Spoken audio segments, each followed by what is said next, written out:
Hello and welcome to our Mayoral Candidates Forum, courtesy of Marshfield Broadcasting and Channel 991, also available through various platforms including Roku, Amazon, and YouTube eventually. We are broadcasting this event live tonight from the 2nd Street Community Center. And I'm your moderator, Mike Warren. We have 3 candidates running for a couple of spots in the spring election in April. So this election coming up in February will narrow the field from 3 candidates down to 2. We are using microphones in the room, but it is only for the cameras. So if eventually when we get to audience participation or questions, try to speak up because the microphones are only for the cameras and the broadcast, not for the room itself.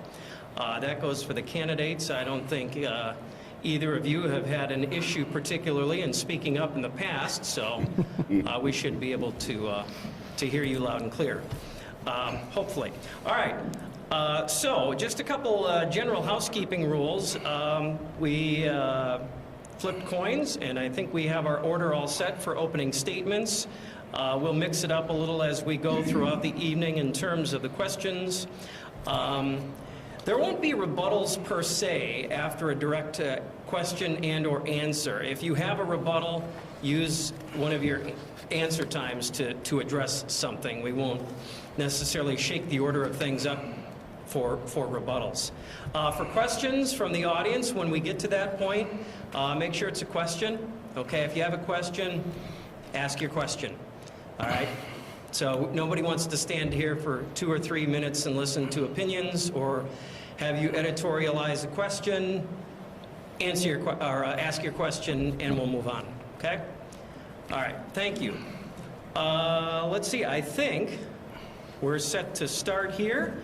Our order for the opening statements, based on the coin flip, Ken Bartender, Lois TeStrake, Bob McManus. All right, so we will open with a 2-minute opening statement. So you'll get 2 minutes. So in that opening statement, tell us about yourself. Things like past or present occupations, hobbies, family, education, special interests, and community involvement, things of that nature. So Ken, I guess you won the coin toss here, candidate number 1 here in our opening statement. Thank you, Mike. Just give you a little background about myself. I was born right here in Marshfield. I grew up on a family farm just outside of Marshfield in Bakerville. I attended Marshfield Public Schools, graduating in 1981. In 1982, I met my future wife, Gloria. This year will mark our 40th anniversary of being together. We have one growing son that we are very proud of. In the past, I've owned 2 local businesses located in Marshfield. I currently own an online business, and I own investment properties in Marshfield for the past 30-plus years. Over the years, I have volunteered at youth baseball, Rotary Winter Wonderland, the Central Wisconsin State Fair, and local historic preservation groups. For the past 14 years, I have honorably served the citizens of Marshfield, serving on the Common Council and many other cities, commissions, boards, and committees.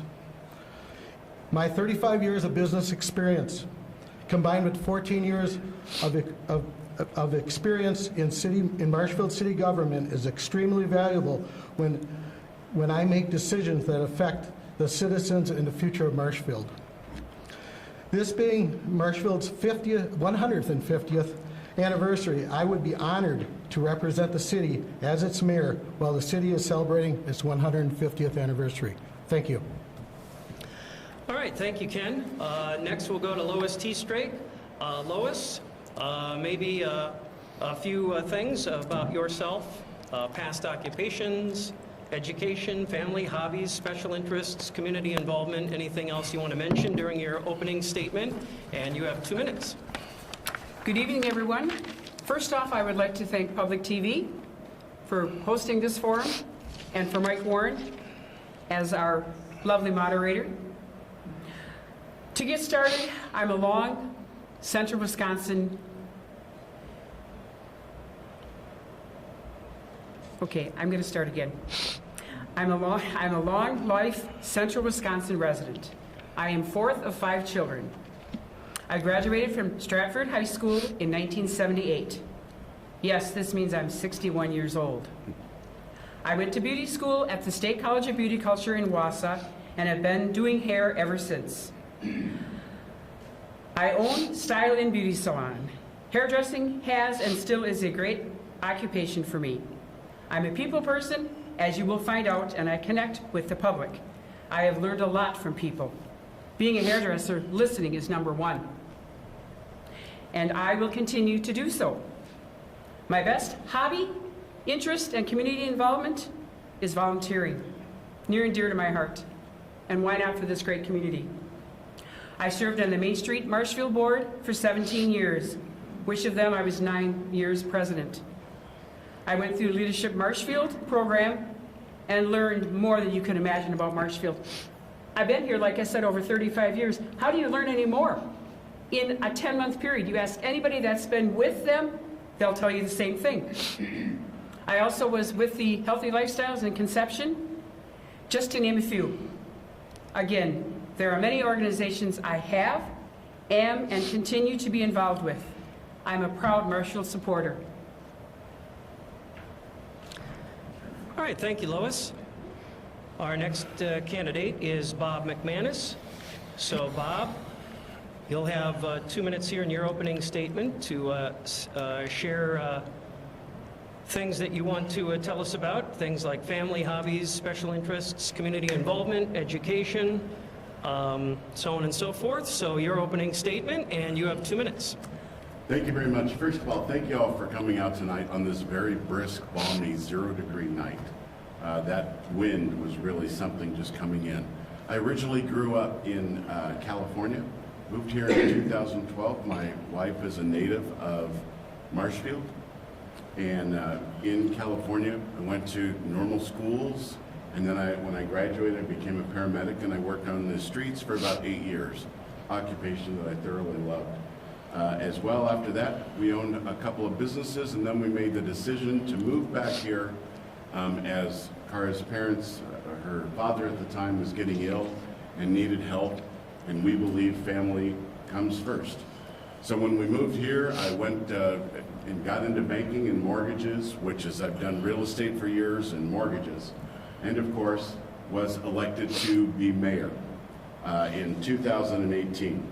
When I was elected, what I was not prepared for was the unprecedented financial issues that I was going into in regards to the tax situation. I learned about a year and a half into it that for well over a decade, the books were being done wrong, and there was a $1.9 million deficit that we had to work through, as well as the legal issues that were there and were still going to have to be paid for. And the insider control issues were far greater than I thought. But some of the major accomplishments were working collaboratively with the fire department, the police and fire commission, city administrator, HR and finance director, to get more paramedics on the street. We found a way to do that without any cost to the taxpayer. Extra parking here at the community center. Solving 12 years of inaccuracies on the taxes, and creating and working collaboratively on a plan to get more parking spots here at this center. As well, with COVID, we had to work with that as well. Okay. Thank you, Bob. And now we'll move into the question phase of the program. We have a number of questions that the candidates have. And again, as I mentioned earlier, we'll shake the order up here a little bit as we go through each question. Now, keep in mind for the question portion here, the candidates, you'll have 3 minutes to respond. And so Don will be keeping time for us as you answer these questions. So 3 minutes. So for this first question, Lois, you'll go first. And the question is, what prompted you to seek the office of mayor? One night in my dreams, an angel appeared to me. Lois, run for mayor. all kidding aside, I love this town. I want to bring a fresh, honest perspective to the office of the mayor. I want to lead our city with positive outlooks in our community. Continued support and involvement are what I seek for all of you.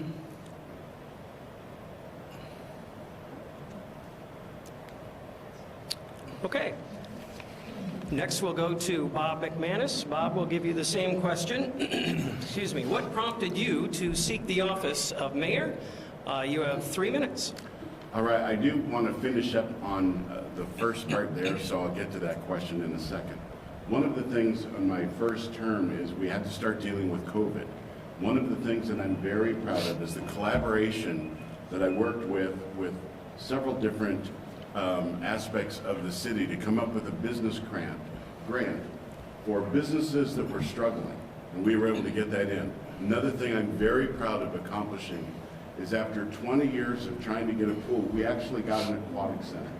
We were able to get that through. I'm very proud of the fact that both my wife and I were on that fundraising committee, and we were able to, with a group of a bunch of different people, raise that money. Now the question is, what prompted me to seek the office of mayor? And I have to tell you, it's been the overwhelming public support that I've received before what happened several months ago. The outpouring of public support has been amazing. Realistically, with what I and my family were put through, because I spoke up and I fought for the citizens of Marshfield, because what I know is, as mayor, you are not the boss, you are a servant. And I fought for that in a lot of different areas, and people saw that and they knew it was genuine. People knew when I was in government that City Hall listened. I was representing the city of Marshfield, the citizens, and exposing the insider control. Why would I come back? And it's very simple. Because I love this city. I'm able to look forward, and I want to continue to work on some unfinished business. And that unfinished business is not mine. It is not my agenda. It is the business of the citizens. And what I'm hearing from them over and over, because I'm out at a lot of public events, I'm out going to people's doors, because as a servant, you have to go and you have to listen to people. And so the number one thing that people want from what I'm hearing is a government that listens to citizens and values their input. The citizens are tired of watching the bullying and demeaning of people at council meetings. They're just tired of it. Be very clear, it is not all council members, but there are some that are just having issue. But we have a lot of great council members. 2, public safety. Now, public safety is the number one responsibility of local government. That is making sure that our police officers work in a safe environment, and they have the tools and the training that they need to go out and protect us. We are very lucky here in Marshfield that we have a passionate police department, and I think that they do a great job, and I think it's our responsibility to give them the tools that they need. As well, the fire department and the roads, giving the road department what they need. And the third thing is getting our tax situation under control. And we will have to work on that, even though right now we're okay. Okay. Thank you, Bob. Our third candidate to answer that first question is Ken Bartender. Ken, what prompted you to seek the office of mayor? And you have 3 minutes. Thanks, Mike. I don't need 3 minutes. My answer is, after former Mayor Bob McManus was removed from office by the City Council for wrongdoing, I felt that the citizens of Marshfield deserve to have a mayor that is 100% honest, 100% trustworthy, 100% transparent, 100% of the time. Thank you. Okay, our next question, and our order starts with Bob, followed by Ken and Lois. So our next question is, what do you see as Marshfield's greatest strengths? By far, the greatest strength of this great city is the citizens, the people of the city. And believe me, I appreciate what I just heard. but the citizens see right through it. They saw exactly what happened. And that is why they have continued to come knock on my door. Bob, can I have a sign? See, the citizens are incredible, and that is our greatest strength, as well as we have a world-class health facility right here. And incredible employers, businesses that hire local. They have great wages for people, then they can sustain and live here, right here in Marshfield. We have a vibrant downtown. The Wenzel Family Plaza. We have great restaurants, an incredible fair, brand new sports complex, and so much more. And we have a daily run government with incredible department heads, police, fire, roads, parks and rec, our development services. We have a tremendous library, a wastewater facility. If you saw our wastewater, it was just amazing. When the former director went in there, in a very short period of time, he took them from $17 million debt all the way down to zero. We have tremendous people working here for the city. And when you put the collaboration of the citizens and the government together, you can do wonderful, wonderful things. All right, thank you, Bob. Next is Mr. Bartender. Ken, what do you see as Marshfield's greatest strengths? I do have to agree with Bob on one point here. I agree that Marshfield's greatest strength is the people who live here. They are decent, hardworking people that have a vested interest in our city. Number two, we have a first-class medical facility that addresses the medical needs of our community. We're lucky to have them. A high-ranking public school system that turns out great future leaders and business people. Public safety. If you need emergency services, you know that quality assistance is on the way. Marshfield has some of the best manufacturing facilities in the state of Wisconsin. Quality of life. In the past 25 years or so, the city and its citizens have heavily invested in quality of life projects in our community. It really makes a difference when the citizens and the city collaborate to make the city better. Thank you. All right, thank you, Ken. Lois, we'll ask you the second question here. What do you see as Marshfield's greatest strengths? Marshfield's greatest strengths. There are a lot of strengths that include a large, first-rate healthcare system, wonderful parks, trails, and now an aquatic center. The zoo is amazing, and the library is state-of-the-art. Our education systems, both public and private, are well-rated, and our public school system has a state-of-the-art athletic complex. Additionally, we have a UW-Stevens Point Marshfield campus and Midstate. Both are expanding their programs while still offering affordable tuition. The little town of 20,000 has 2 colleges. Dynamite. I think the very best thing about Marshfield, though, is the generosity of this community. I mean, that generosity has contributed to most of the things I talked about above. Additionally, I feel safe here with our police and fire who go above and beyond.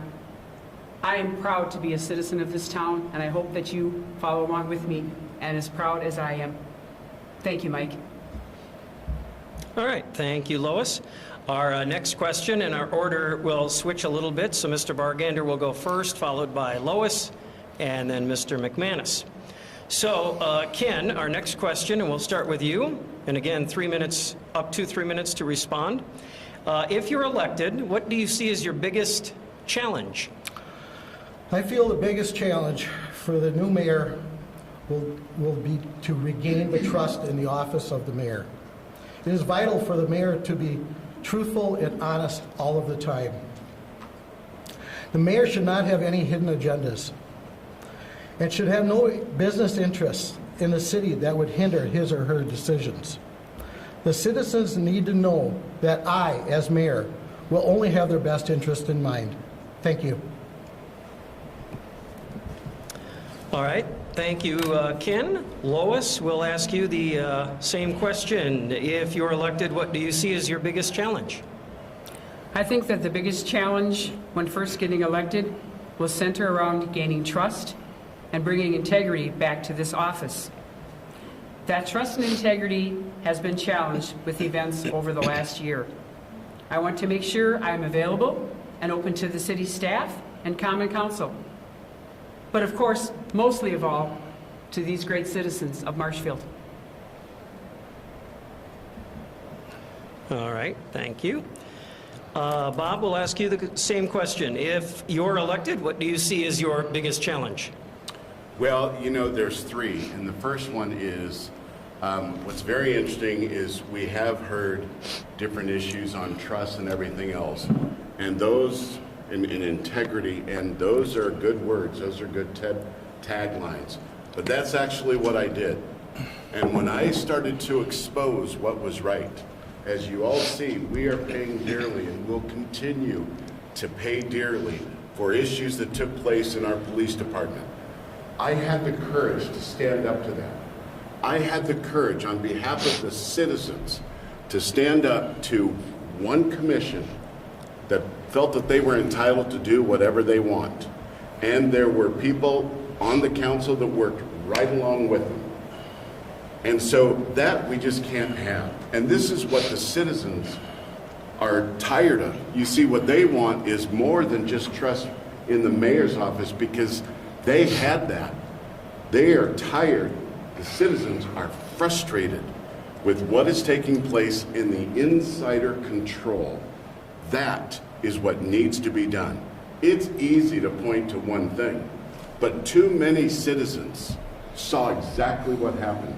They did their own research, and they know right where the trust issues are. They're very, very clear. So, however, those changes are made at the ballot box when we are into people that are elected. See, that's where it takes place. You all saw what happened to me. That was for a group of 8, and you saw that there was also a line going with other people that was terrible, completely untrustworthy, and also laid out completely. And the citizens are tired of that. So we need to move forward and make the right changes, but you do that at the ballot box. Another thing, in the last several months, this is an issue we're going to have.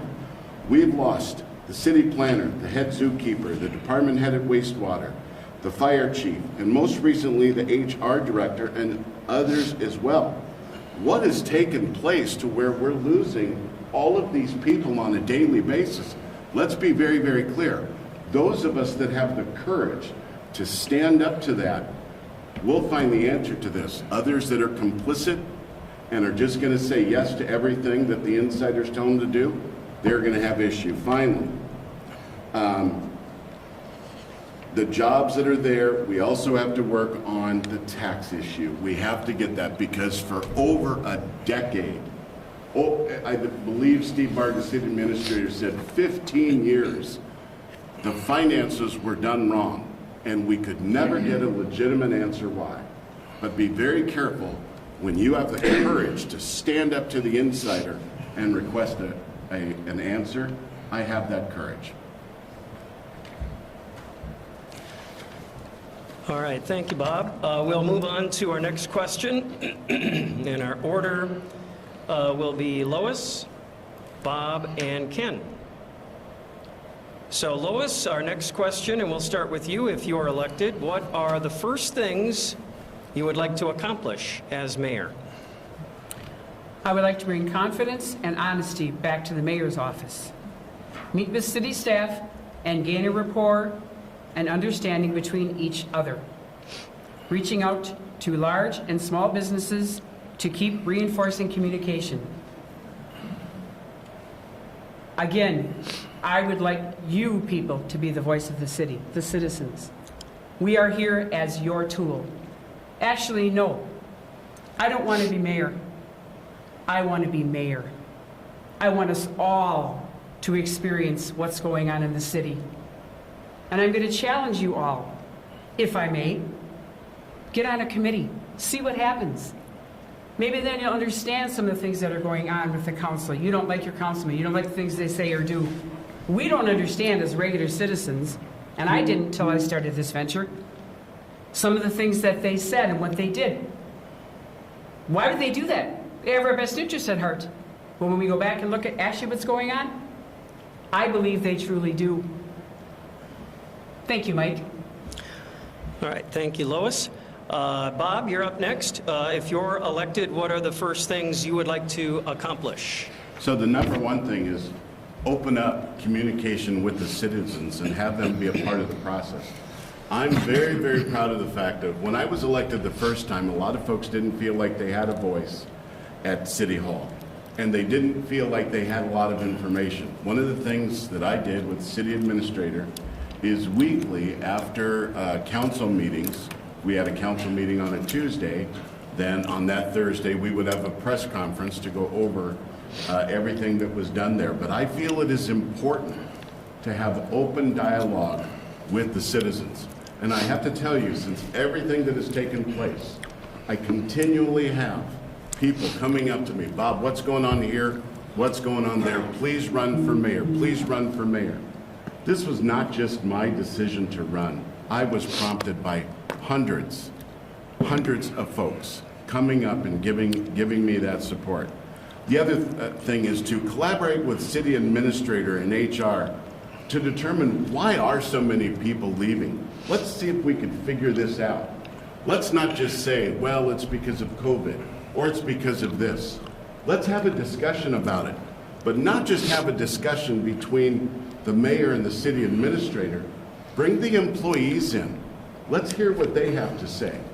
Because when I was mayor, I listened to the employees. And believe me, some of them were scared. And guess what they were scared of? Retaliation. And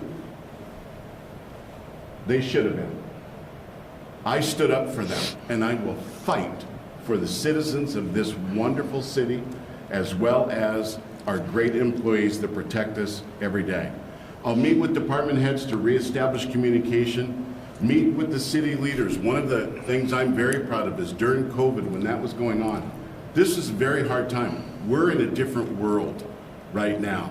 And I got together with 20 local leaders, different department heads, the clinic, Wood County Health District, and we collaborated once or twice a week to go on how do we keep everyone safe.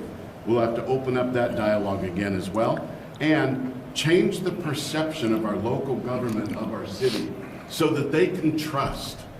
Because what they want is to be heard. And that was not taking place by some, but not everyone. As I said, we have some tremendous elected officials in this city, but there's an insider group that can only be taken care of at the ballot box.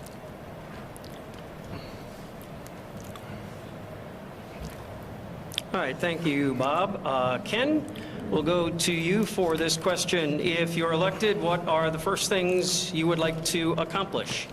Thanks, Mike. First of all, I'd like to meet with the Human Resources and the Ethics Committee to review city ethics policies and code. I would ask them what they believe can be strengthened so that in the future the city will be more ready to deal with any unethical behavior by elected or appointed officials. I would like to meet with our law enforcement to see what more can be done to combat illegal drug activity and driving under the influence in our city. To have a meeting with the finance director and the city administrator to find out how things currently stand with the city finances. Work with developmental services and the Economic Development Board to come up with ideas to provide more affordable housing to our citizens. Thank you. All right, thanks, Ken. We move on to our next question. Mr. McManus will go first, followed by Mr. Bartender and then Ms. TeStrake. So our next question is this: how would you see yourself working with city staff, council, committees, commissions, and board members? And Bob, you're up first. That is a great question, and the answer is collaboration. We all have to collaborate because I believe that people with differing ideas is a good thing. I don't want to have people that all feel the same way. You've got to have different points of view, and everybody's points of view needs to be respected. It can't be, if you don't think my way, you don't get in. That is just not a healthy thing to do. But it's a collaboration. Now, and I'll give you a couple of great examples. Recently, On Focus did a survey, or not a survey, they had questions they got from their readers to give to the candidates here so that we can answer these questions. They were very good questions. And part of it, and I wanted to give substance in the answers. It's got to be more than just happy talk. It's got to be substance. And so one of the things I wanted to ask about was, with the city administrator, is I was aware that we received some money from the ARPA, the American Rescue Plan Act. So when I called Steve, we had a great conversation, and we worked together, and he told me about it. So the city is going to receive $1.9 million to be used as the city sees fit. Now, they've already received $900,000 of it, and as well with that, now the city is working to see what is the best use of that money. Once they have a plan, they will then take it to council for council's review and their discretion. I was very, very happy that Steve took that time to do it, and within minutes, he sent me information as well. He also sent me information on Moody's and our credit rating, which we'll be going over when we get to taxes. That is a tremendous thing. Another thing, a citizen of this wonderful city was in a traffic accident, and they were very concerned, and a friend of theirs was very concerned it was going to be expensive, so on what it was going to be. And this person called me. So I, in turn, called Tom Turchi in our city department and said, this is what took place. Can you give me some information on it? And I do that. I ask a lot of questions. I do that, number one, so I can learn. I heard the information, I called the person back, gave him the information, then I gave him Tom's phone number. Because I believe that's important to do. And that's the way I will collaborate when I get back into the mayor's seat with all aspects of being mayor. All right, thank you, Bob. Next, we'll go to Mr. Bartender. Ken, how would you see yourself working with city staff, council, committees, commission, and board members? Thanks, Mike. Over the past 14 years, I have established a good working relationship with city staff and the others that I've served with on the common council, boards, and commissions. That relationship is based on mutual trust and honesty.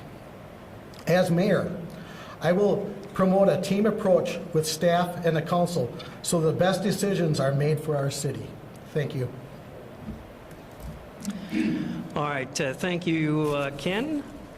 Lois, we'll give you this one. How would you see yourself working with city staff, council, committees, commission, and board members?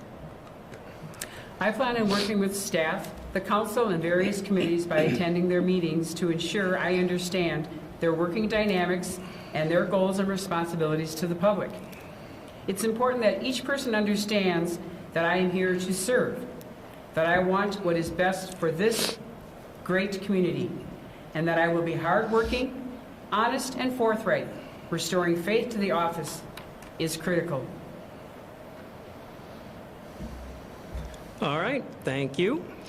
We will move on to our next question here, and our order will be Mr. Bartender, Ms. TeStrake, and Mr. McManus. So, Ken, you're first up on our next question, which is, the city of Marshfield is still not out of the woods in regards to their financing issues that occurred back in 2019. How would you approach this if you're elected? Thanks, Mike. I am familiar with the accounting errors that led to that problem. The council back in 2020 decided on the quick fix approach to the problem. That decision led to a historical 7.3% increase in the city's mill rate. Now, I just want to go back to that. The 7.3% increase in the city's mill rate, something that I opposed at that time. Now, 2 years later, the city is still feeling the fallout from those accounting mistakes. I will not support another tax increase to fix that problem. The city will have to find other ways to make up for its past mistakes. Thank you. All right, thanks, Ken. Lois, the question now goes to you. The city of Marshfield is not out of the woods in regards to their financing issues that occurred back in 2019. How would you approach this if you're elected? The role of the mayor has a rich history and one that I take very seriously. I want to be a person of integrity and honesty who works in collaboration with other elected officials such as the council and city staff to come to a consensus on rebuilding our finances. This must be a collaborative effort, and I want to see to be a bridge to helping people all come together to rebuild our financial status here in the city of Marshfield. There are many ideas that need to be discussed, ranging from revenues to expenses and so on. I think we need to work together as a team and have open and honest dialogue so that the public also will rebuild its trust in our great leaders.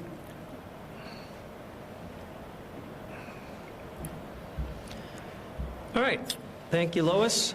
We'll go to Bob with that question. The city of Marshfield is still not out of the woods in regards to their financing issues that occurred back in 2019.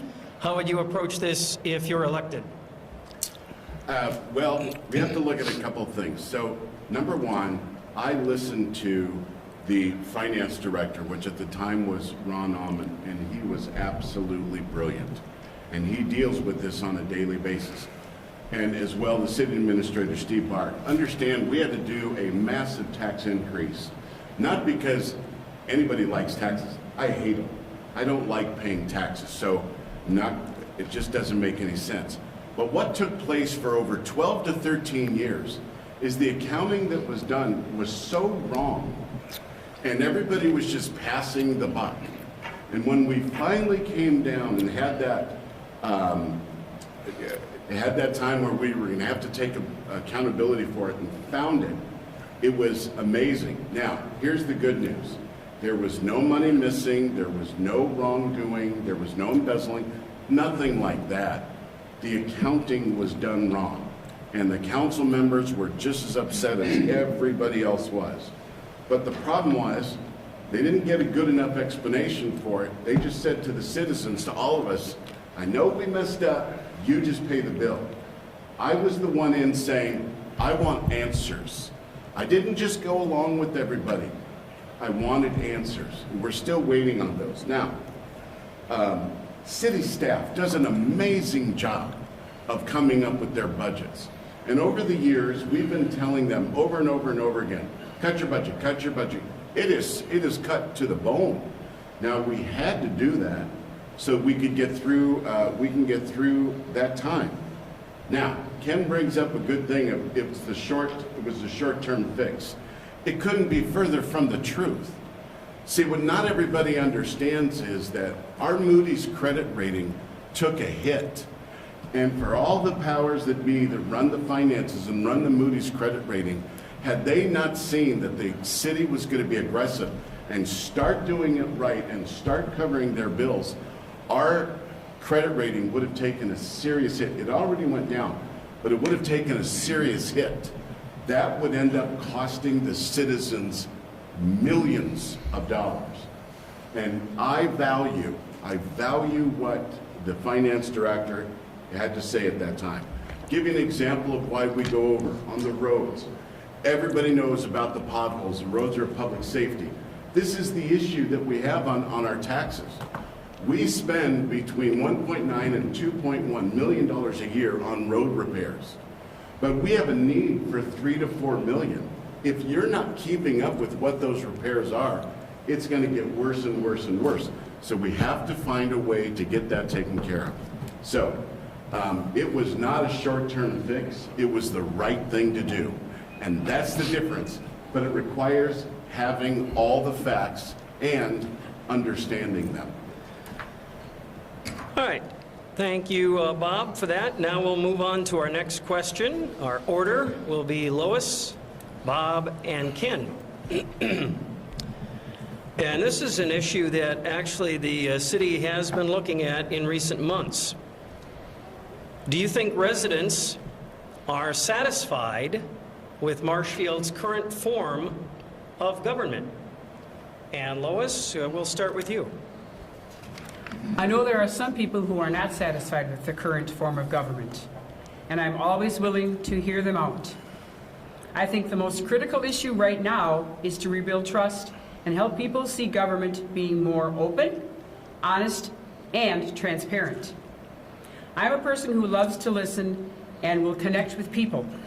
It is time for residents of the city to be heard, but also I want them to see action from us. All right, thank you, Lois. Bob, we'll go to you next. Do you think residents are satisfied with Marshfield's current form of government? I think the residents are fine with the current form of government that we have with alderman and mayor and city administrator and all the different departments. I think that they are just fine with that. However, what they're not fine with, they're frustrated with their government. They are, so it's not the form. They're frustrated with not being heard. And they're frustrated when they see certain games being played. Now, what game? For the last, I believe it's 4 to 5, for the last 4 to 5, to get somebody on the Fire and Police Commission, there have been people, as Lois said earlier, we want people to come in. We want people to get on boards and committees. There's 5 different people that have gone ahead and gone to the council, and they keep getting voted down. And why are they getting voted down? These are good people. If you look at the resumes of these people, but you see, this is the insider control that is an issue. But the good thing is, it's dwindling. And it's typically the same 5 that balk at it. And that is a serious problem. So that's why when we say, when we say here, do we have a problem with the form of government? No. This is what the people want. You've got good qualified people here in committees. Let's go ahead and bring them on. Maybe they've got a different point of view. We can't stack a committee. We can't stack a commission. We want collaboration of different ideas. That's where it gets the best. Now, unfortunately, in this world, as we all see, because we're all frustrated with it, this team hates this team. We just can't get that anymore. In Marshfield, we need to move forward. We need to put all the drama behind us and move forward and build a better tomorrow. But it starts with if we could just get it to where we as citizens could talk to some members of our government and they would listen. It would be very, very helpful. So be very, very clear. It is not at all our form of government that is an issue. All right, thank you. Ken, we'll go to you for that question. Do you think residents are satisfied with Marshfield's current form of government? Thanks, Mike. I'm actually going to answer the question. Yes. Our current form of government is called mayor with an administrator. The following information is directly from the City of Marshfield's website. The city administrator provides organizational leadership which fosters teamwork and builds the city's capacity to provide quality services. The city administrator position is appointed by the Common Council and serves at the behest of the mayor and the council. The city administrator provides organizational leadership and oversees policy development, staffing, and finances for the city, and is assisted by professional administrative and clerical support staff to effectively coordinate city services. The position directly supervises all department heads. That's what the question is. Rambling on about the issues, that's not it. Answer the questions. Thank you. All right, thank you, Ken. That is it for that question. Our next one in our order will be Mr. McManus, Mr. Bartender, and Ms. TeStrake. The question is city government generally responsive to the needs of their constituents? And if not, what needs more attention? Bob? The city government is the day-to-day running of the city.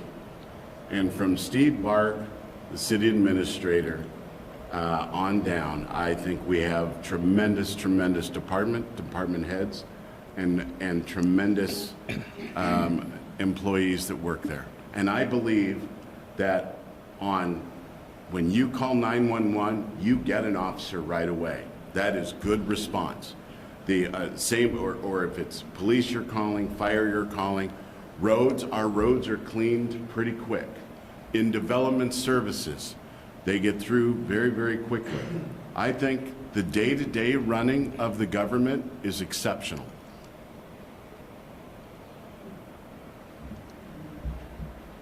All right. Thank you, Bob. Next, we'll go to Ken. Is city government generally responsive to the needs of their constituents? And if not, what needs more attention? In my experience, yes, I think the city government tries hard to address the needs and wants of the citizens. I encourage our citizens to reach out to their alderperson with their questions and concerns. I'm not going to ramble on about this. I'm just going to answer these questions straight out. I don't think you want to just hear over and over and over what we're hearing here tonight. Thank you. All right, Lois, I'll ask you the same question. Is city government generally responsive to the needs of their constituents? And if not, what needs more attention? I think city staff works very hard at being responsive, and I applaud them for that. There's always areas of improvement, though, and this is something that I will strive to see happen further at the city level. Our constituents should feel heard and respected, and back us be respected to them. I want to be the kind of mayor that people feel they can trust and communicate with. Again, I have to say, this is a great city. We have great people that live here, and I'm proud. I've said this before, but I'm going to say it again. I am proud to be living in the city of Marshfield and doing the things I have done. Our city government, I know a few of them in the office. We couldn't have any better. So I hope that more of you get to know them. They are so real, they are so personable, but yet they do their job. How much better can we have it? All right, our next question, and Ken, you'll go first, followed by Lois, and then Bob. Do you foresee being involved in day-to-day operations of the city?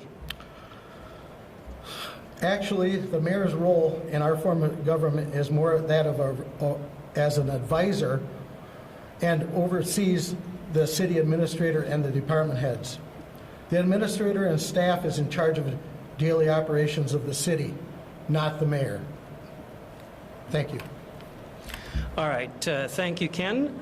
Lois, do you foresee being involved in day-to-day operations of the city? I will keep myself informed. I will make sure that staff understands what is expected of them, as I feel they do already, and let them do their jobs. I will not micromanage city administration or staff. I want them to feel empowered to operate the city, but being accountable to the council and the mayor, and of course, our citizens. It is my intent not to be political. That is not me. If I can spell the word political, I might be. I really can spell it, but I am not political. But be a force of positive impact and a voice for our residents. All right, thank you, Lois. Bob, we'll ask you the same question. Do you foresee being involved in day-to-day operations of the city? There's really no reason for the mayor to be involved in the day-to-day operations of the city, as that's the function of the city administrator, and Steve Barg does a tremendous job. However, there will be times where we need to come in and collaborate if there are issues going on. So as far as the day-to-day basis, I don't really see a need for that. There's no reason to micromanage those departments. Okay, and then we have one more question here before we move to audience questions. Lois, you'll go first, followed by Bob, and then Ken. Is there a need for the mayor to have regular office hours? Lois? I think it's important to have regular office hours throughout the week so that the public has access to the mayor. I more importantly, though, think the mayor needs to be out in the community and be seen at events, large and small. The mayor should be accessible to all people, and that is what I promise I will be. I am a people person. I hope to represent to you the trust that I will instill in the office.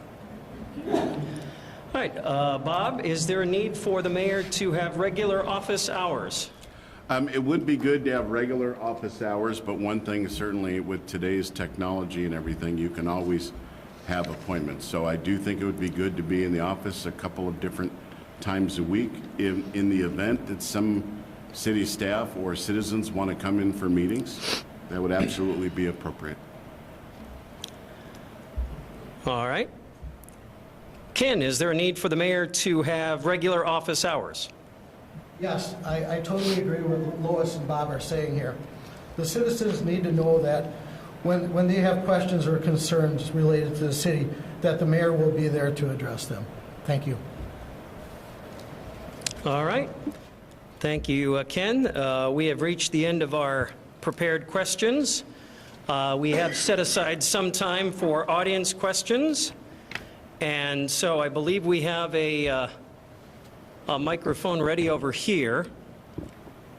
Is it going to be passed to them? Are you going to them, or are they coming up to you? Raise your hand if you have a question back here. I see a hand that has gone up. I have a loud voice, so and sometimes I don't talk very well. So if you put up with me, I'll try to do my best. I would like to ask you, Ken. I have heard you mention how you would be honest and be honest, transparent, and all these really cool things. Okay, now we all have great grand ideas. I'm a person. How are you going to do that? Thanks. The foundation of leadership is always based on trust and honesty. Without trust and honesty, you can't lead the city of Marshfield. People have to trust you're making the right decisions.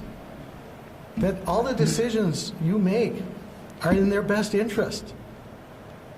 Not in the interest of the mayor or the business he works for or she works for. It's all about honesty and integrity. You know, I mean, so when you call me, if I'm mayor, I will tell you the truth 100% of the time. I'll answer your questions truthfully. Sometimes the answer may not be exactly what you want it to be, but I'll guarantee you it will be the truth. Do you mind if I ask everyone how they would do that? Yeah, that's exactly right. I will ask Lois and Bob. I'd like to have your answers also. I didn't get an answer from Ken. All right, so we'll go to Bob and then Lois.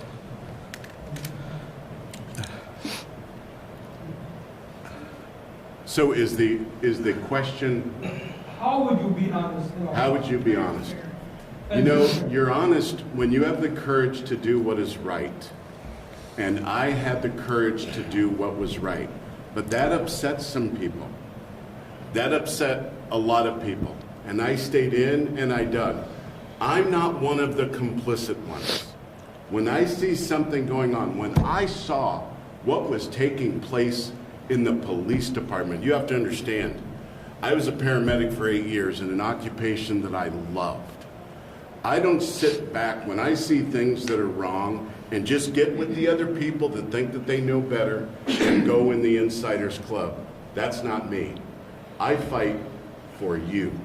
And I've had to put up with a lot of stuff. I love hearing this stuff about honesty and everything else, and I appreciate the taglines, but it's the way I actually live. And the citizens of Marshfield saw it. And I will have to tell you, I hear a lot of this, but can I tell you about honest and trustworthiness with everything going on in the campaign? Because I really do, these taglines are interesting.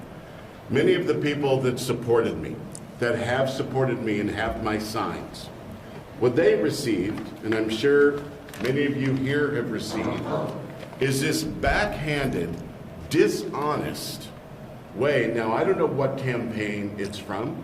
I have no idea. I hear a lot about honesty and trustworthy, but I don't see it. These letters are written out, and there is no return address, and there's nowhere on the campaign that they are. That, to me, is very dishonest. You will never see this kind of thing from me. But the way you get up is you deal with people, you deal with them face to face. And the public knows that that I'm available and they can come talk to me. Because that way when I'm giving you an answer, you can look in my eyes and you can see if I'm telling the truth or not.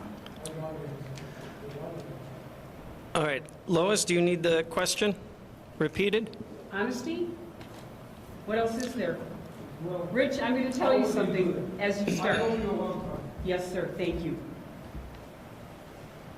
Yes, I've talked a lot of fluff tonight, but I will tell you the truth. That is what I am.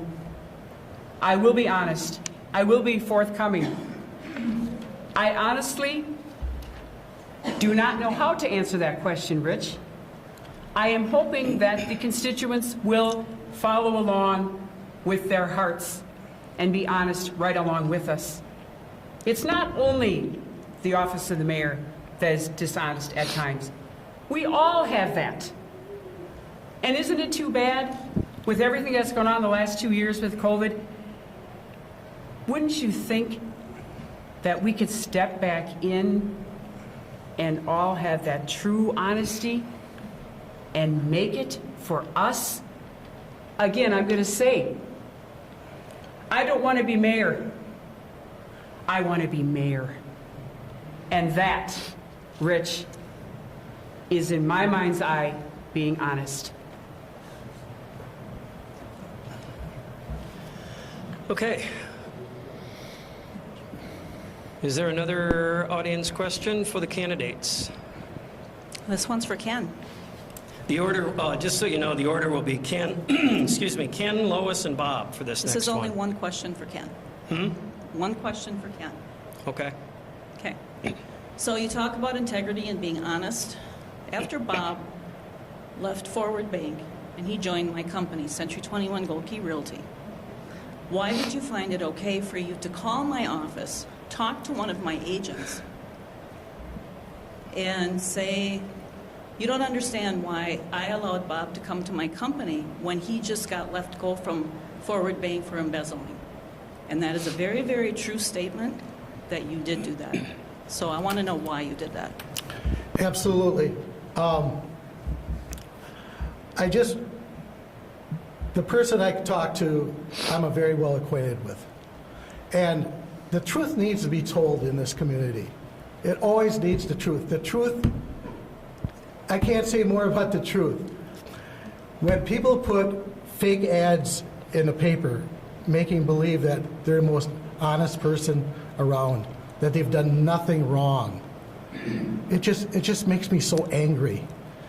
Just admit I did something wrong. If you did something wrong, admit it. Don't keep making false and fake statements to the public. They don't listen to it anymore. They know the truth. All of you know the truth. I don't have to tell the truth. I don't have to keep reiterating and carrying on about him being removed from office. He was removed from office for a good reason.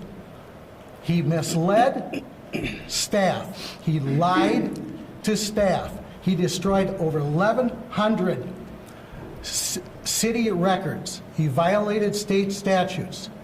That's the truth. You guys really want to know the truth. does not deserve to be back in the office of mayor. There's only two people here that I would trust being mayor. Lois or myself. No one else. No one else sitting here tonight. Thank you. Remind you that Can I, when it goes to the TV, Don. so Hold on. Don. They're going to get a chance to respond to the same question. Lois, do you have any comments? I'm good at this time, thank you. All right. Truth, right, everybody? Bob? So what happened there is you saw the candidate not answer the question and go on to sell more mistruths. I mean, that is the bottom line, because she did not ask you about me getting removed. The question that she asked for Mr. Bartender was, why did he call the office that I was at and tell the person there that I did not leave the place, I was fired for embezzlement? That could not be further from the truth. Not only did he do that, and if you noticed, he was not truthful in that, which seems to be a thing. But can I tell you what else was really upsetting? He started to talk about my wife. I'm a political figure. You want to take your shot at me, take it. But can I ask you, is that honest to go behind somebody's back, to call up a business when you are supposed to be on the economic development department? That's not a really good thing to call a local business and do what you did. So the bottom line is, I really wished you would answer the question, because you didn't. Do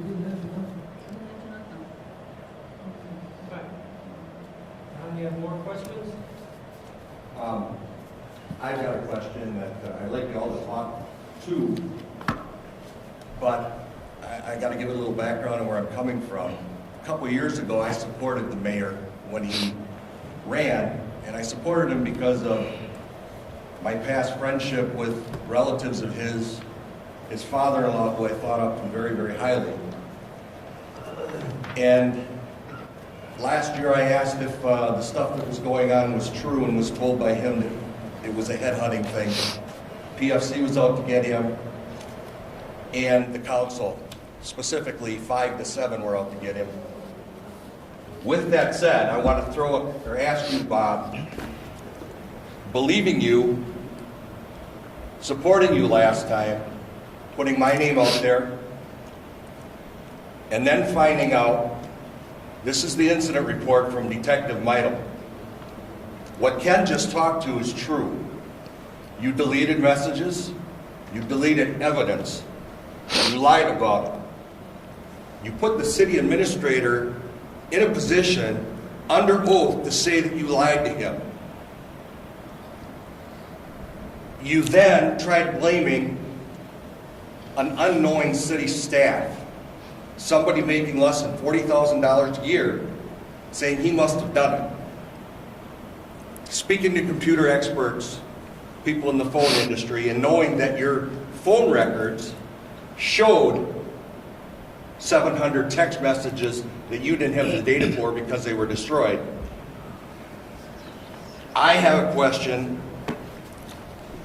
How do you justify running again with a report, 80% of the council voting that evidence showed that you were dishonest, you held malfeasance in office, and yet you're trying to tell everybody it's the PFC, it's the council?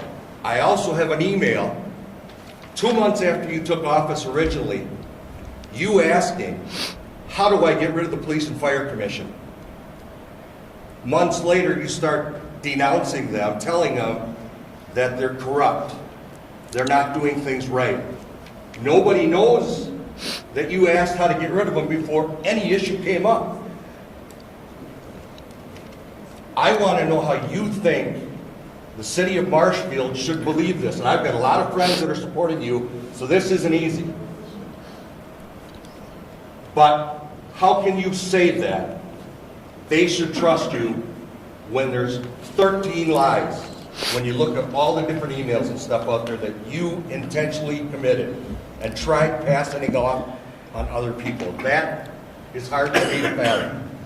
Yeah, that is a very good question. I appreciate you supporting me in the first run. And what's very, very interesting is you brought up a certain amount of text messages. Those were all in the packet. They're here. They talk about grass clippings and everything else. They were recovered and they were there at the trial. And they were all there. Now, if you take a look at, let's go to your other question on disbanding the PFC. I ask a lot of questions. The other day when somebody called and asked me, I asked a lot. I wanted to know. We were one of the only 7 cities, I think, that has optional powers. But one thing I saw, and maybe you all have seen it, or this great community has seen it as well, I was kind of taking a look at the Police and Fire Commission, and specifically the police department, because I believed that there was serious issues going on, and I was listening to the people, I was listening to the city staff in that department. So when I went to those people and I talked to them, they weren't any. I could show you a list of all the concerns I had. They were going into emails. They were getting into our email system. I was bringing up all kinds of things to look at. We closed a business, Tim, because they didn't have a $25 permit. This all went down to one specific department, and I kept going back. Now, the text messages, other than the ones that are right here that were found, also showed text messages and collaborations, which, Tim, as you know, because you do a lot of government stuff, the PFC is not supposed to be political. However, Tim, what you saw, and I'm sure you saw it, is the collaboration between a couple of different council members, not all of them, council members and the PFC. Matter of fact, there's one where 7 of them commit to be against the mayor on a vote that hadn't even taken place yet to put somebody on that particular commission. They didn't want it, and that became a serious problem.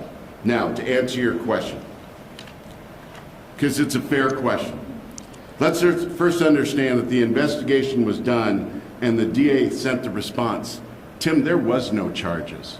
Matter of fact, in the DA's letter it says, I've determined that legal action is not warranted. So if there were all of this stuff taking place, as you stated, then there would have been legal action, and there wasn't. I was not removed by a realistic jury.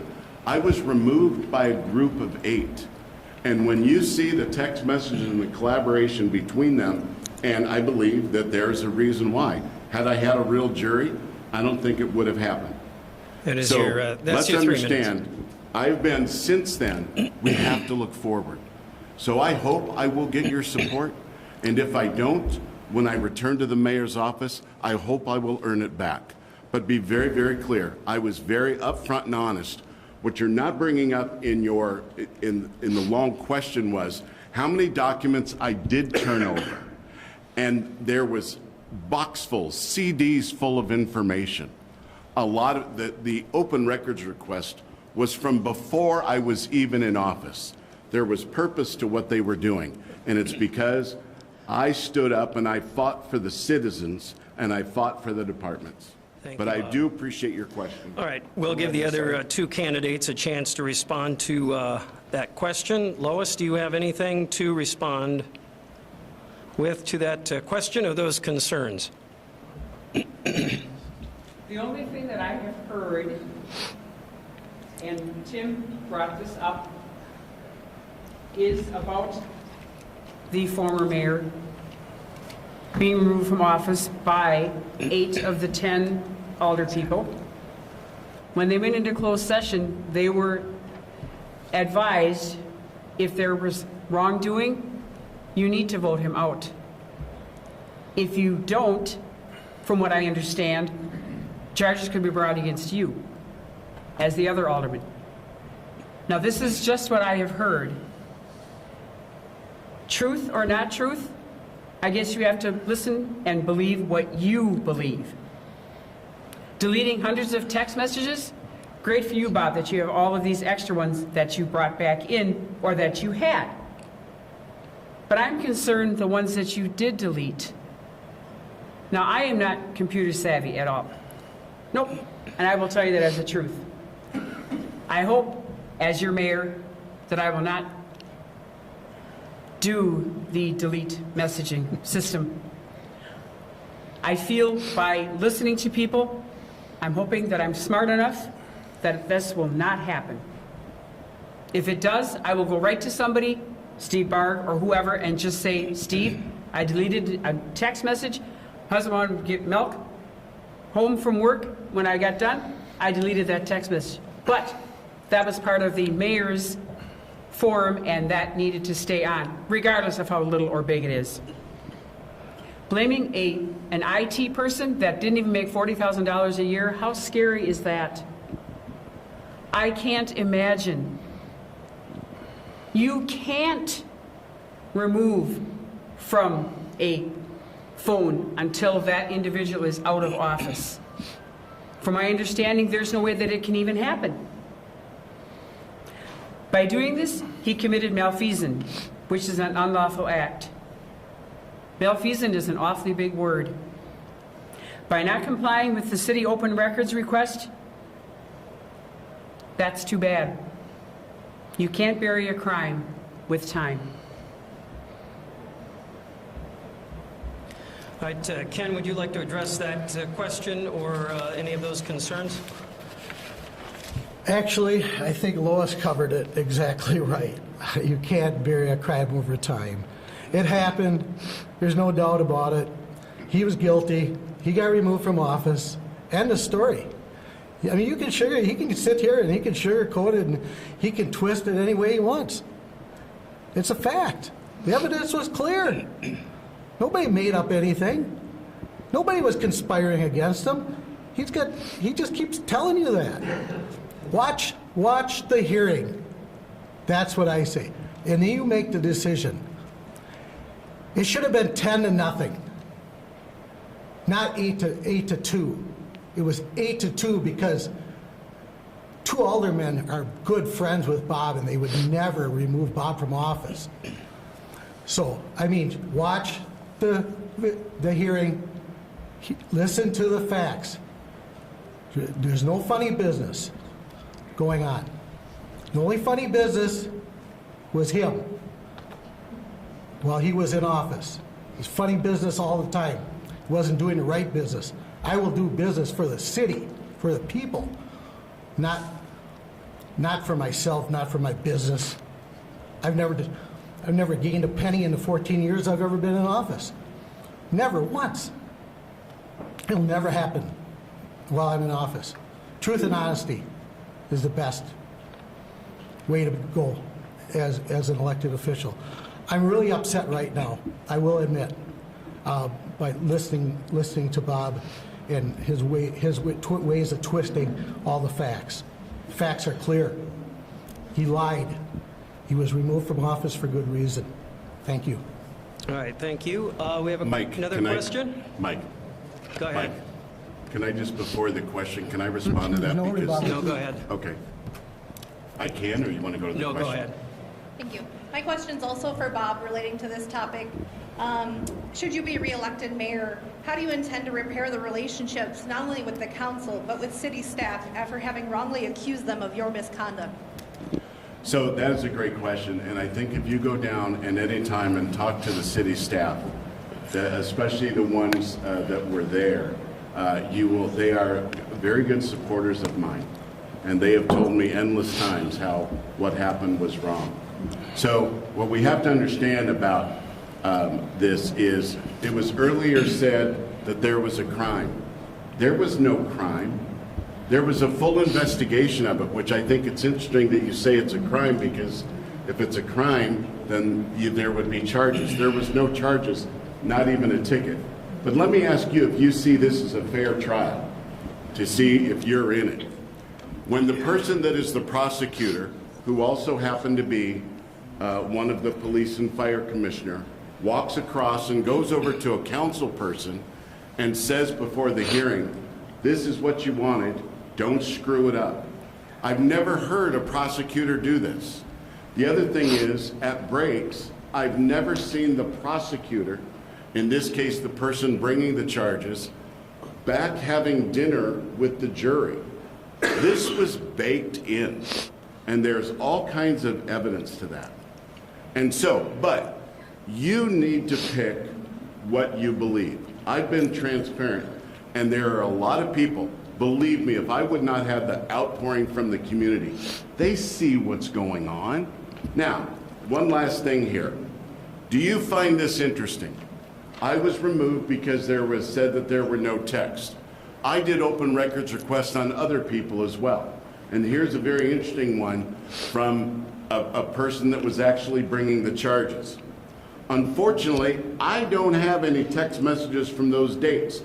The phone that I used during that time frame is not the phone I currently use. I do not have the old phone.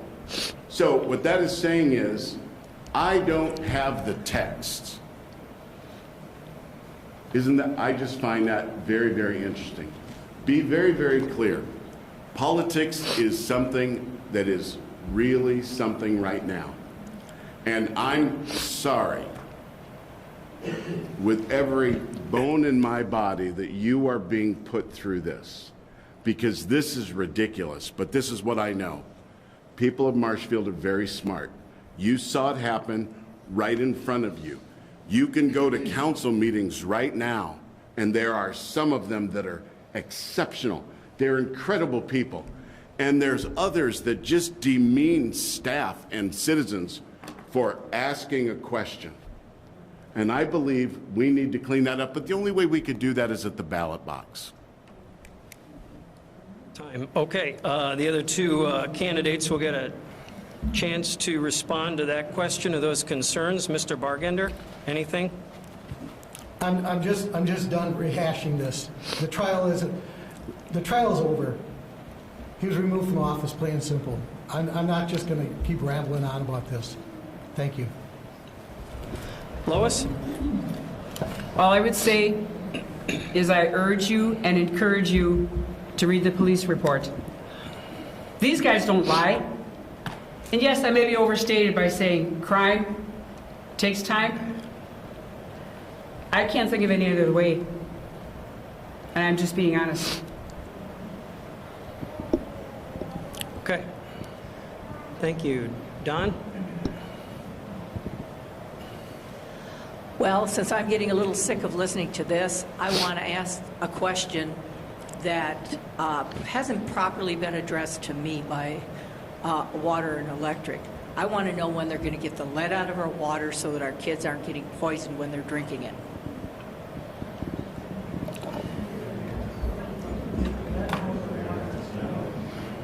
Didn't hear the question. The lead. She's concerned about the lead in the water. Her question was, when are you going to get the lead out of the water in the pipes and whatnot? Yeah. Ken, do you want to address that? Sure. I believe that the utility is in the process and has been in that process for many years. Lead in the water only affects properties that have pipes that have lead in them that supply the homes. Most of those homes are probably 75 years or older. The utility commission really would be more qualified to answer that question. They work independently from the city council. Nick down at the utility is best qualified to answer that question. I don't think there's anyone up here that would really answer that question sincerely. So, but yeah, I mean, I believe that there is an effort by the utility. I know by the state there's grant money and stuff. I'm sure they're doing their best at the utility to address that situation. It doesn't happen fast because, I mean, there's hundreds and hundreds of homes in the city of Marshfield that could have or do have lead services. But there's a lot of information out there how to deal with lead pipes. I mean, so the utility puts out a lot of good information, and they're out there you could just give them a call, and they should be able to answer that question a lot better than anyone up here. So thank you. Lois?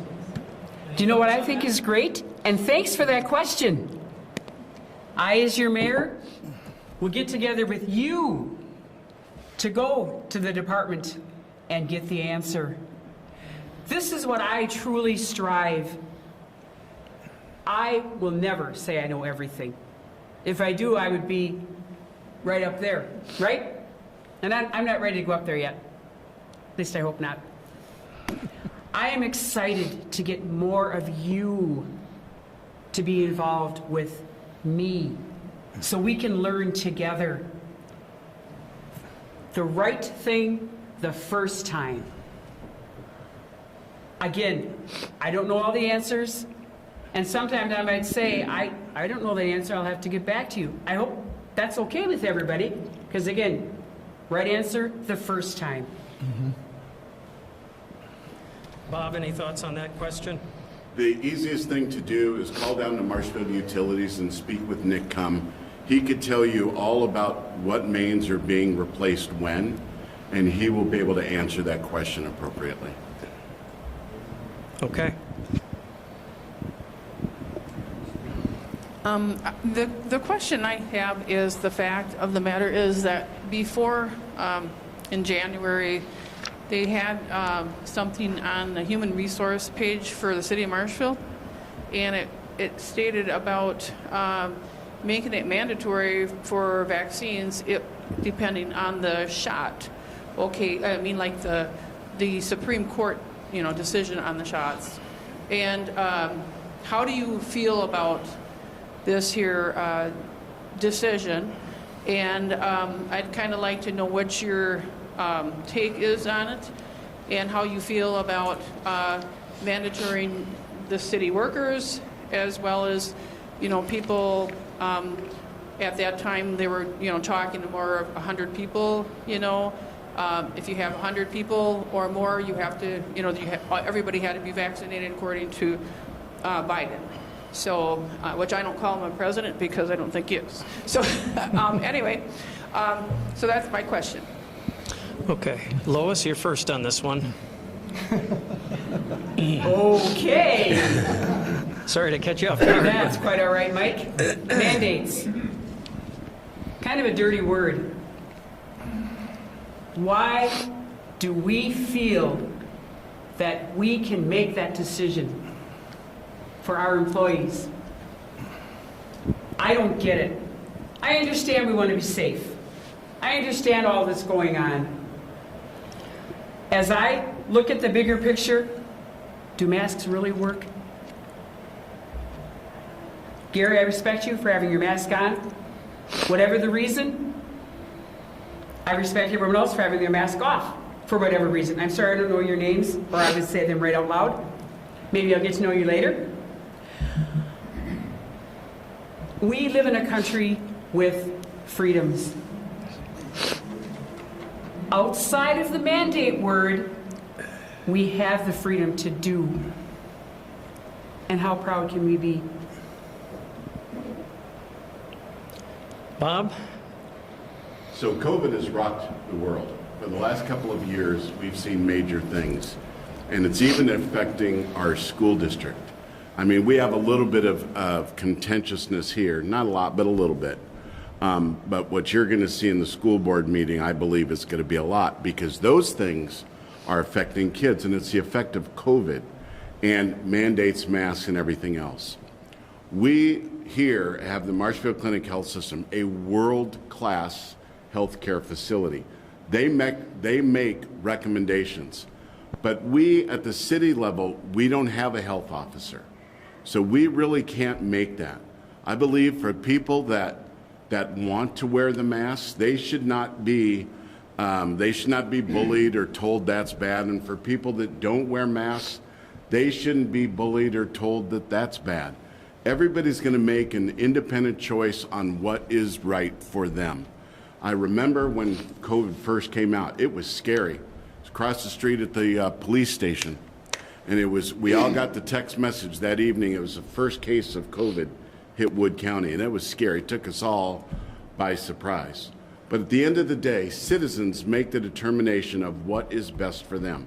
If you're concerned, wear a mask, get vaccinated, and that you have your right. But I don't think employers should be doing anything like a mandate. So you think the city has the right, to tell you Well, the city, but, well, again, you see, that's in the role of mayor, which is the role that I'm here to get. That will ultimately come from city staff that will do a report, and then that report will be given to the Common Council where will ultimately be decided. But then that person's not in charge of their own body. If the city tells them they have to be vaccinated, that's not right either. What was that last part? It's not right for the city or a mayor or anybody else to tell them they have to be vaccinated, even if they work for the city, because then they're not in charge of their own body. And I believe, They lose their right, they become a slave to the city. I believe you are right. I believe you are correct. And the good thing is, with this new variant that's out, I'm seeing more and more reports over the last couple of days that it's going down slowly. And I believe what you're going to see over the next year or so is we're going to move out of the pandemic and the real fear stage, and it's probably going to be something that we're going to be dealing with for years and years and years to come. So for those of us that have immune deficiencies, you should protect yourself and maybe not go get in big crowds. But that is a choice that the people make. Do I think businesses should be mandating? That is not my opinion. Can I say one more thing? No, Ken has to answer the question. Just let her go. One more thing. When you're talking about the Marshfield Clinic being a very wonderful place, okay, it may be for some people, and maybe a lot of people are not treated very well there. I know 2 people that went there to get the COVID, test to see if they had COVID. They were turned away. One guy had a blood sugar of over 400, and they turned them away, told them to go home. They would not even hospitalize them. Is there a question there? Was there a question? I didn't hear one. I just wanted to comment on his. Well, we're asking questions. We're not making comments. Okay. And back to the original question. Ken, did you have any response to the original question that she had? Did you want to talk anymore, Bob? Or? I just want to respond to that. I do hear what you're saying, but if you go over there and you go there and you walk in those halls and you see those physicians and the nurses and all the different departments, are mistakes made? I believe there are some, but by and large, it is an incredible facility. Okay. Ken? I'm afraid to ask. There's a lot here, right? But the bottom line is that, city government should not mandate masks, should not mandate vaccines. That's totally up to the individuals. I mean, I think people really need to make informed decisions for their health care. I mean, listen, reach out, go on the websites, CDC, Wood County Health Department, Marathon County Health Department, whatever. Consult your physician. Make informed decisions. What's best for you. City government should not be involved at all with any type of mandates for anything to do with COVID. Just all we could do is get the information out to you people. If you reach out to us, we want to get that information out. That question was asked by some of the other media outlets on those questionnaires, and I think we all answered that correctly. I think all 3 of us are totally on board with that. We just all want what's best for the city, and we all hope, all of us here tonight, we all hope that COVID comes to a swift conclusion, because it really, like Bob says, it's really affected, and Lois, it really affected all of our lives. It's turned this whole, like Bob says, it turned the world upside down. It's a completely true statement, So I know we're all 3 of us are very united on that topic. So that's all I have to say. Thank you. High five, boys. I think, right? Go ahead. This election is about choosing tomorrow. What does Marshfield look like tomorrow? What does it mean for the future? In this government in Marshfield, we are electing a mayor that really is our cheerleader. Your job, your role as the elected official is to bring excitement to this community. Over the last 10 years, I've watched generational business leaders in this community sell out their businesses, downsize, and move out of our community, or in other cases, the leadership move out of our community to places like Madison, Eau Claire, and Stevens Point. As the cheerleader of Marshfield, how do you put us back on the map in 30 seconds if you had the opportunity to be with a business leader in Wausau, Point, Milwaukee, Appleton, or beyond our state borders? How do you sell them on the resources, the people that are here that can bring excitement and encouragement back to this community so we can see this community grow again? And the citizens of Marshfield have a huge accountability for that, because it's not about the 20-some thousand souls that live within our borders. It's about the 35,000 people that depend on this community and all the bread and breakfast communities around it. So in 30 seconds, what is your elevator pitch to me as a prospective business leader from outside the Marshfield community who has heard the noise and turmoil that's taken place here? Bob, you're first. That is a brilliant question. No, that is a very, very good question. And the thing is, what we have to do is put together and communicate to the outside world all the things that we have here. We do that through communication and coming up with some good ads that we could put all over. You see here in our local media, we've got ads for Stevens Point, we've got ads for Wausau. We need one so that people know that there are resources here. We have tremendous businesses here. I work on a daily basis to bring businesses to Marshfield. I love this city. This is what I do. But it starts with us getting the word out that this is a safe place to work. It's a safe place to be. I mean, when you go down the streets, people can go for walks. So it has to be, people have to see that bigger vision, and we need to stop looking back, and we need to look forward and build a brighter tomorrow. Ken? I have to agree. Bob's got some really good points. I believe Marshfield is a wonderful place to live. I've lived here all of my life. I'll probably be buried here too. Raised my family, had my businesses here. People are generally good here in the city of Marshfield. I mean, we help one another, right? I mean, in times of needs. I shovel my neighbor's driveway. I mean, her husband's away. She's a single mother with 2 children. It's right across the street from me. Why not do it? You know, I just think that Marshfield has a lot to offer people. I mean, I think we all know what it has to offer. I don't have to go through all that again, but I just think, you know, there's no reason why someone would not want to move to Marshfield. So, like my slogan says, together we can make Marshfield better. Thank you. Lois? Yes, Mike. All right, this is not fair, you guys. You realize this. I'm number 3. They stole everything that I wanted to say. I know. So what do I do now? Reiterate. Brandon, excellent question, but that is not a surprise. None of the questions have been a surprise. We need to sell ourselves.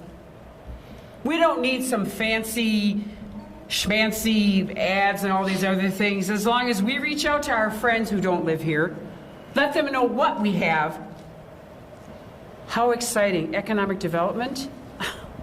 You know what? It just keeps going up and up and up, even in the worst of times.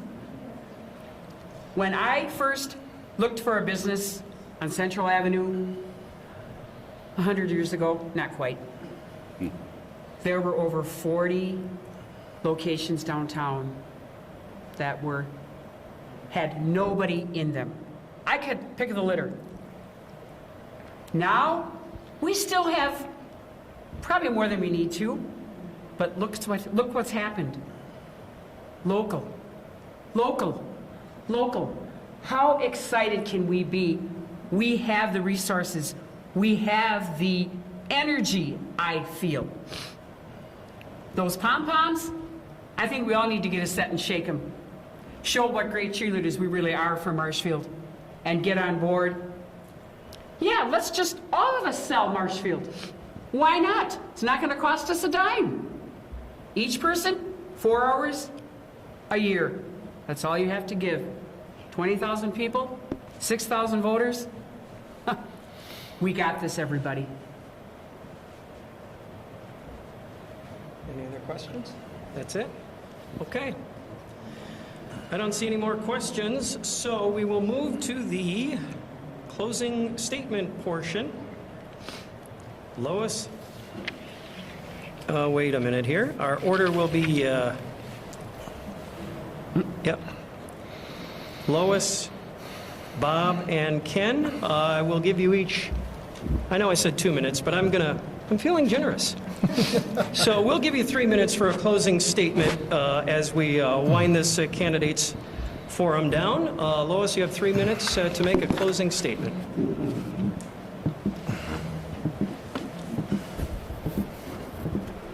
Once again, thank you, Public TV. Thank you, Mike Warren. I know you weren't feeling the best last week, but things must have came up and made it better. Boy, I'm going to tell you something.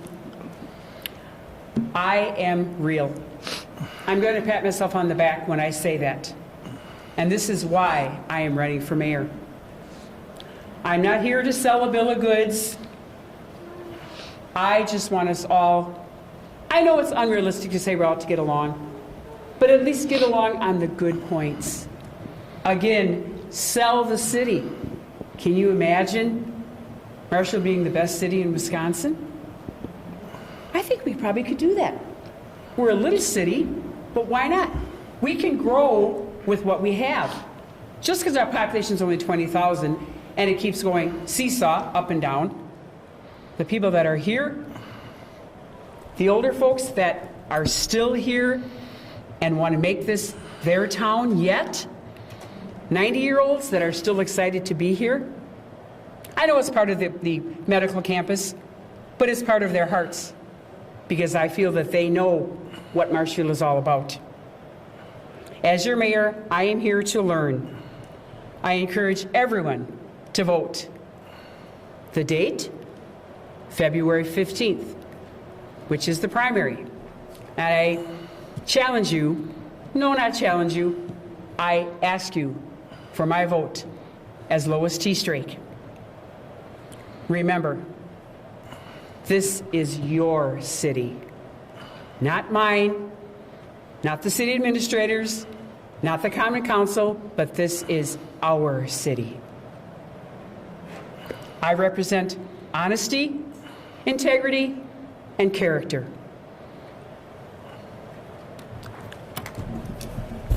Thank you, Lois. Bob, you have 3 minutes for a closing statement. So I first of all would like to thank all of you for coming tonight to listen to this. I'd also like to thank Ken and Lois for running, because I think that's very, very healthy for a community to have different points of view, and then you find out which one is the one that you most agree with. I'd like to thank my wife for your unyielding support. My family, my son is here. He's got a lot going on in the next couple of weeks, actually the next 3 weeks. His future bride is here, as well as her parents. For all of you that came here to support, I am very, very thankful to you. And I'm also very sorry. I make mistakes. I'm not perfect. But there was nothing intentional. But there were mistakes. Now, are they removable? Oh my gosh, no. Not even close. There's lots of records requests that were done where people didn't have text messages. You don't remove them for that. So, I've been asked I get asked this all the time. Still, it's still happening all the time. Why are you running with what you were put through? And the reason is because I love the city. I spoke up, I spoke out. I did what was right. I did not just give words. I saw things going on. Ladies and gentlemen, you saw the big issue we've had in the police department at the highest levels over the last year. I stood up to that, and I fought for that, and I've got the wounds for it. But I did that, too, because I wanted to take care of the citizens. I was exposing the insider control. So why would I come back? If I really felt that way, and it's that much, why would I come back? And that's very easy. It's because I love this city. And just my mere presence here, let me tell you something. If I was guilty, I would have been gone. I wouldn't have the courage to come sit in front of you. I'd go hide in some other city. You'd never hear from me. I'm here taking your questions right here. This is about as transparent as you could possibly be. But I'm able to look forward. I want to continue to work on the unfinished business. And the business is not what I determine, it's what I hear from the citizens. I have no agenda other than what the citizens say is, we want a government that listens to us, that's not so demeaning, and that's so much more inclusive. I want to be that bridge. I want to make sure that you have the resources in public safety. When you have to call 911 on that sad time, they're there, whether it's police or fire. The roads. And I want to make sure we keep our taxes. I believe that I'm the best person for the job. My name is Bob McManus, and I'm asking for your vote and your support on February 15th and then again on April 5th. I'm asking for your support. Thank you. Thank you, Bob. Ken, you have 3 minutes. Thanks, everyone, for coming, and everyone listening on public television. I've served the city for 14 years. I've done it honestly. I've never lied to anybody. I've never deceived, never asked for any favors, never granted any favors. I didn't come here to fight with Bob tonight. That was not my intention. But I had a feeling it was going to come to that. We have to be united to make Marshfield better. I only want what's best for the city. I think all of us do. On February 15th, we have a really important decision to make. Who do you want to lead the city? Do you want the city to have a bright future, or do you want to return to the dark days of the past? I think the answer is very simple. Thank you. All right. Thank you, Ken. Well, those are the candidates: Ken Bartender, Lois TeStrake, Bob McManus. Keep in mind, we will not choose the next mayor on February 15th. We will choose the next 2 people who will run for mayor in April. We narrow the field of candidates from 3 down to 2.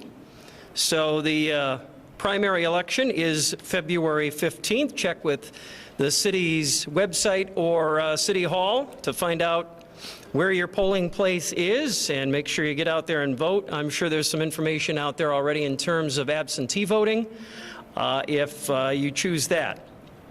We want to thank Marshfield Broadcasting for putting this together, Tom and his crew. The video of this is or will be available on cable TV channel 991, also on YouTube, and it looks like Roku and Amazon if you've got those platforms as well. Marshfield Broadcasting, MFLD-TV.com is their website if you want all that information. Having said all that, thank you, candidates, for making yourselves available.